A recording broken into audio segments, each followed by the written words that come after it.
Bonjour à tous et bienvenue dans cette nouvelle vidéo. Aujourd'hui, je vous propose un petit exercice de combinatoire. Donc l'énoncé est le suivant. On se donne 5 points dans le plan cartésien classique. Et donc l'idée, ça va être de montrer que parmi ces 5 points, on peut toujours en trouver 2 dont le milieu soit lui aussi à coordonnées entières. Donc voilà l'énoncé. Je vous propose de chercher un petit quart d'heure et ensuite je vais vous donner une petite indication si jamais vous n'avez pas encore trouvé. Donc voici l'indication. La première indication, c'est évidemment de faire un dessin. Ça c'est essentiel. Toujours, il faut faire un dessin dans un problème de combinatoire tel que celui-là. Donc faites un dessin. Et une fois que vous avez fait un dessin, essayez d'appliquer le principe des tiroirs. On a un exercice qui ressemble, on a un certain nombre de points, on va montrer une propriété, ça ressemble à quelque chose où il faut utiliser le principe des tiroirs. Donc par exemple, essayez de montrer, si vous aviez que 4 points, pourquoi est-ce que ça ne marcherait pas? Ça vous donnera peut-être une indication sur pourquoi est-ce qu'avec 5 points ça marche. Voilà. Je vous laisse chercher un petit quart d'heure de plus et je vais bientôt donner une solution. Et donc, voici tout de suite la solution. Comme je vous le disais, on commence évidemment par faire un dessin, c'est essentiel, toujours. Donc voilà un petit dessin que j'ai fait, j'ai placé 5 points A, B, C, D, E. Et donc j'ai essayé de tracer quelques segments pour voir si ça marchait. J'ai tracé AC par exemple, on voit que le milieu de AC n'est pas à coordonnées entières. J'ai tracé BE, mais on voit que le milieu de BE n'est pas non plus à coordonnées entières. Puis ensuite j'ai tracé BD, en vert ici. Et là on voit que BD, il a pour milieu F, qui est à coordonnées entières. Donc là on est content. Et donc par exemple, on voit que sur cet exemple-là, si vous essayez de tracer les autres configurations, en fait il n'y a que le segment BD qui a un milieu à coordonnées entières. Donc on voit par exemple que si on retirait le point B ou le point D, on n'aurait pas de segment à coordonnées, dont le milieu est à coordonnées entières. Pardon. Et donc là on a une image, on visualise un petit peu mieux l'exercice déjà. Donc maintenant qu'on a un dessin, on va essayer de rentrer dans le vif du sujet. Et donc évidemment on parle des coordonnées du milieu, donc on va commencer par les introduire.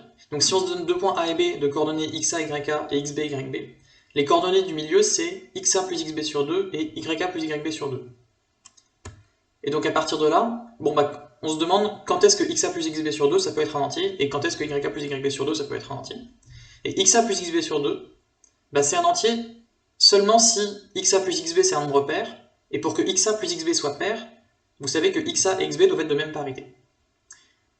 Et donc de même pour yk et yb.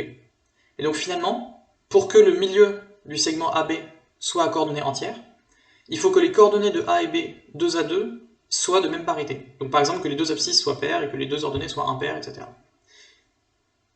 Donc maintenant qu'on a déterminé différentes catégories de points selon la parité de leurs coordonnées, une idée qui peut être intéressante par exemple, c'est de colorier les points selon les parités de leurs coordonnées.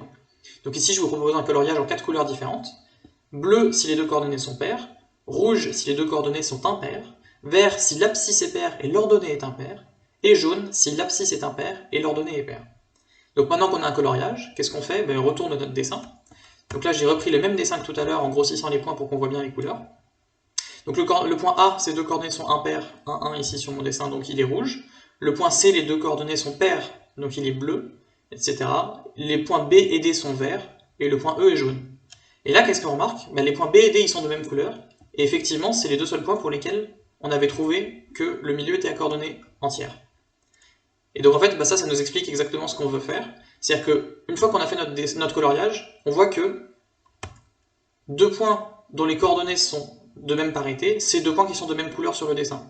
Et donc quand on a 2 points de même couleur sur le dessin, on a gagné.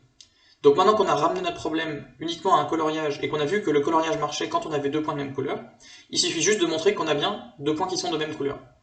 Donc on se rappelle l'énoncé, on a 5 points, on a 4 couleurs possibles, et donc on peut appliquer le principe des tiroirs. Si on a 5 points et 4 couleurs possibles, il y aura forcément 2 points de même couleur.